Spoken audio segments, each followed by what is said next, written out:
ఈ జగత్తంతా మాయా అంటారు. మన మనస్సు ఆలోచనే సృష్టిని జగత్తును సృష్టిస్తుంది. ఆలోచన లేనప్పుడు ఈ జగత్తంతా కూడా లేదు అంటారు. ఇది సాలెపొదుగు తన నోటిలోంచి దారం తీసి ఆ దారాన్ని గూడు కట్టి మళ్ళా ఉపసంహరించుకోవడం విత్డ్రా చేసుకుంటుంది. అట్లాగే నీ మనసు ఆలోచించి కన్ను తెరవని భూమిని క్రియేట్ చేసింది. You are a creator. నీ మనసు క్రియేట్ చేసుకోకపోతే పంచభూతాలు అసలు ఎప్పుడూ లేవు, సృష్టి అసలు ఎప్పుడూ లేదు. నీ మనసులో మెమరీ చేసుకున్నారు. గాఢ నిద్రలో ఒక్క జ్ఞాపకం లేదు కదా. అప్పుడు చెప్పండి, మీ పేరేదో చెప్పండి, మీదే ఊదో చెప్పండి, ఒక గ్రంథం చదవండి, 1,00,000 కోట్లు ఇస్తాను, ఎత్తు మొత్తం ఇస్తాను. పోనీ ఒక సంతకం పెట్టండి గాఢ నిధిలో, ఎత్తు మొత్తం ఇస్తాను, ప్రపంచం మొత్తం ఇచ్చేస్తాను. ఏదక్కడ గాఢ నిధిలో? ప్రపంచం ఏది? పరమాత్మ ఏది? గాఢ నిధిలో ప్రపంచం నేనున్నానని ఎవరికైనా వచ్చి చెప్పిందా? అట్లాగే ఇప్పుడు మెలకువలో కూడా ప్రపంచం వచ్చింది చెప్పిందా? దీన్ని దొంగ మనసు.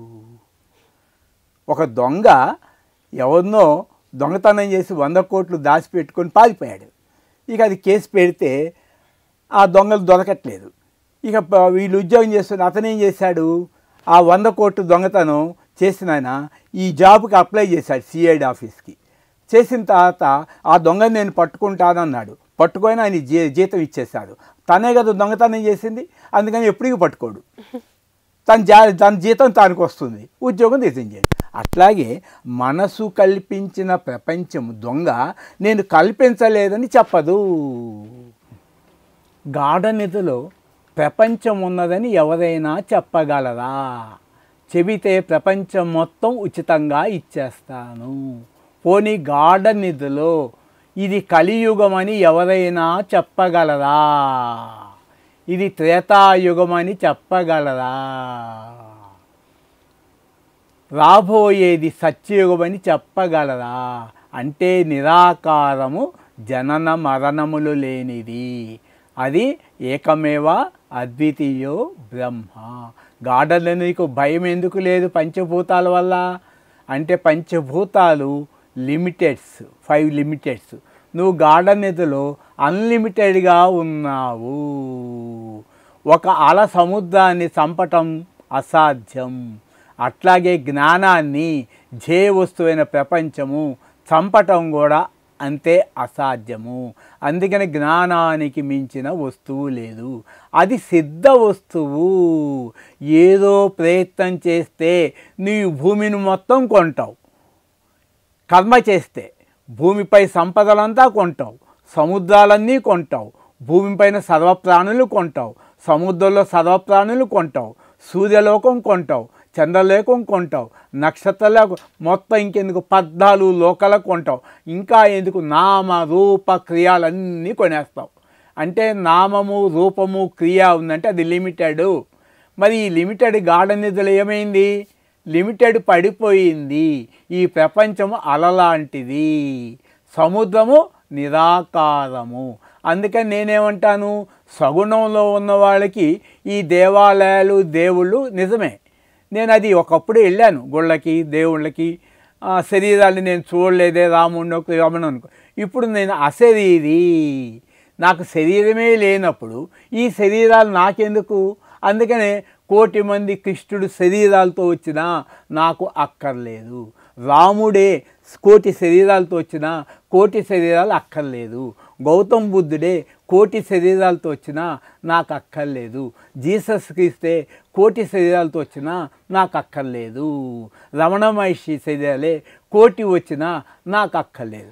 ఎందుకంటే అలలన్నీ 1,000,000 వస్తువులే. నేను ఇవన్నీ ఎవరిని పట్టుకున్నాను? సముద్రాన్ని పట్టుకున్నాను. అంటే అన్లిమిటెడ్ సార్. దేనికైతే బర్త్ లేదో దానికి డెత్ లేదు. ఎవరైనా సరే మీకు మెలకువలో బర్త్డే కనుక చెబితే మీకు గాఢ నిధిలో టోటల్ వదలు మొత్తం ఇచ్చేస్తాను గిఫ్ట్గా. గాఢ నిధిలో 100%. అంటే నీకు బర్త్ లేదు, డెత్ లేదు.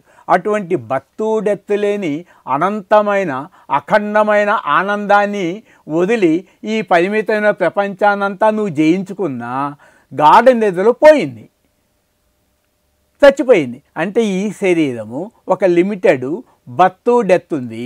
అలాగే భూమికి బర్త్ డెత్ ఉంది, సూర్యుడికి బర్త్ డెత్ ఉంది. దేనికి బర్త్ ఉందంటే దానికి డెత్ ఉంది, కాబట్టి అది ప్రపంచము మాయా. కాబట్టి ఒక వ్యక్తి ఈ ప్రపంచాన్ని మొత్తం కొనుక్కున్నా లేదా ఊరికినే ఇచ్చినా కూడా గాఢ నిద్రలో వదిలేసావు అంటే అదొక పెద్ద శవము. కాబట్టి ఏ కర్మ చేసి నువ్వు ప్రపంచాన్ని మొత్తం జయించినా నువ్వు నశించిపోతావు, ఈ ప్రపంచము నశించి. ఇది small dead body, this world is big dead body. గాఢ నిద్రలో నీకు శరీరమే లేదు, వేదాలు లేవు. అక్కడ ఒక ప్రార్థన చేయని పోని అక్కడ ప్రపంచం వచ్చి నీకు చెప్పిందా? పరమాత్మ నేనున్నాను వచ్చి నీకు గాఢ నిద్రలో చెప్పాడా?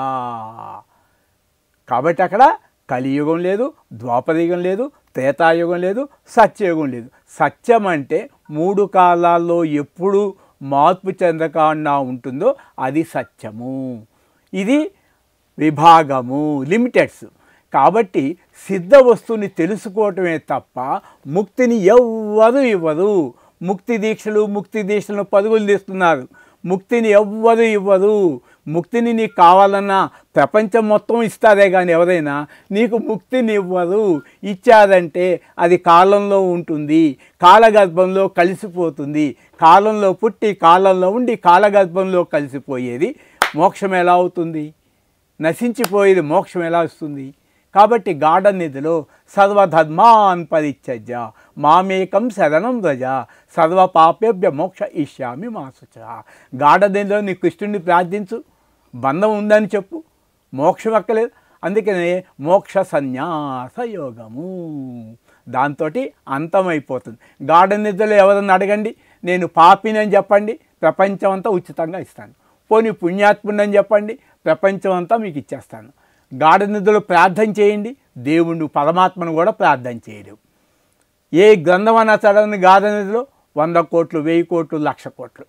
కాబట్టి ఉన్న వస్తువుని తెలుసుకోవటమే అది అశరీరి. గాఢ నీకు శరీరం లేదు, మనస్సు లేదు, బాడీలెస్, మైండ్లెస్. బాడీలెస్, మైండ్లెస్సే చెప్పగలవు కానీ అన్లిమిటెడ్ సెల్ఫ్ని నో ఎక్స్పెక్టేషన్. 1,000,000 బ్రహ్మాండాలైనా సరే, 1,000,000 మంది కృష్ణులైనా, 1,000,000 మంది త్రిమూర్తులైనా దాన్ని వర్ణించలేదు. ఇదే భగవద్గీతలో ఉంటుంది. ఆత్మ గురించి చెప్పేవారు కానీ వినేవారు కానీ ఆత్మని నేను చూసేను అనేది కానీ అది అబద్ధము. అది ఓన్లీ బీయింగ్, నిరాకారం. నువ్వు గాఢ నిద్రలు చెప్పు, నేను ఆత్మను చూశాను చెప్పు, నేను ఆత్మని విన్నాను చెప్పు, గురువు ద్వారా నేను ఆత్మను చూశాను చెప్పు. ఎలా చెప్తావు? అది లిమిటెడ్. చూశాను, చెప్పాను, విన్నాను. కాబట్టి అన్లిమిటెడ్ బీయింగ్ అది. అది సనాతనం, పురాతనం. దాన్ని ఎక్స్పెక్ట్ చేయడానికి ఎవ్వరికీ సాహసం లేదు. అందుకనే సనాతన ధర్మం అని తీసుకొచ్చేసారు. అందుకని గొడవలు ఉంటాయి. సనాతన వస్తువుకి ధర్మానికి అతీతమైనది, నిరాకారము, నిర్గుణము, సర్వవ్యాపకము, కూటస్థము, అచలము, ఒక్క గుండు సూది కూడా మనసు ఖాళీ లేకుండా ఉన్నది. అంటే అది కదలటానికి వీలు లేదు. కదలటానికే వీలు లేని కూటస్థాన్ని కదిలే భూమి ఏమైనా చేయగలదా? సముద్రాలు ఏమైనా చేయగలవా? సూర్యుడు ఏమైనా చేయగలడా? నక్షత్రాలు ఏమైనా చేయగలడా? సూర్యుడు కృష్ణుడైనా చంపగలడా? దాని నుంచి పుట్టాడు. పుట్టినవాడు పుట్టని దాన్ని ఏమీ చేయలేడు. కాబట్టి సత్యం, జ్ఞానం, అనంతం బ్రహ్మ, అది సనాతనం. కాబట్టి మీదేమన్నా ధర్మం పెట్టుకోండి, గాఢ నిద్రలో కొట్టుకోండి, సనాతన ధర్మం ఇది అని కొట్టుకోండి. ప్రపంచం అంతా కొట్టుకోలేదు. అక్కడ నీకు నామం లేదు, రూపం లేదు, క్రియ లేదు. అందుకని గాఢ నిద్ర ఒక్క కాల్ చేయండి, ప్రపంచం అంతా ఉచితంగా. బర్త్డే చెప్పండి, ఉచితంగా ఇస్తాను. కాబట్టి ఇది ఇల్యూజన్. మళ్ళా మనసు వచ్చింది, బాడీ వచ్చింది, ఒక్క నిమిషంలో అద్భుతమైన ప్రపంచం కనిపించింది. మళ్ళీ అది మైండ్ ఇన్నర్లోకి వెళ్ళింది, మైండ్ స్టాప్ అయిపోయింది, వరల్డ్ స్టాప్ అయిపోయింది. Mind collapse, world collapse. Mind start, world start.